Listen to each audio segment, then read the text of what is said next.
করতে পারতে এইসব বলে, তাহলে আমি কিছু বলতাম না।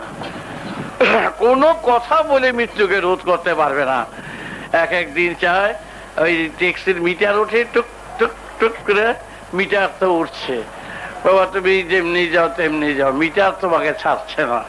আমাদের জীবনের চলার পথের মিটার কিন্তু উঠে যাচ্ছে। এর মধ্যেই যা কাজ করার করে নাও, আর কিন্তু সময় থাকবে না। এই হায় হুতাশ, দুঃখ, ব্যথা, ভালো লাগে না, ওখানে যাব না, সেখানে যাব না, সব ছেড়ে দেব। কি ছাড়বে? ছেড়ে তো চলেই যাবে। তার মধ্য দিয়ে যে সুর যন্ত্রটা বাজাবার জন্য যেই সুরটা দিয়েছি কানে, অনেকেই তো পড়তে পারবে না, কাগজ দিয়েছি, পড়ে নেবে, জেনে নেবে। শুধু টক টক করে পেন্ডুলাম ঘুরে না, আর কাটা, মিনিটের কাটা, সেকেন্ডের কাটা, ঘন্টার কাটা ধান ভেজে উঠছে। ওই বেচারার কাম কিছুই নেই, বেচারে কিছুই জানে না। টক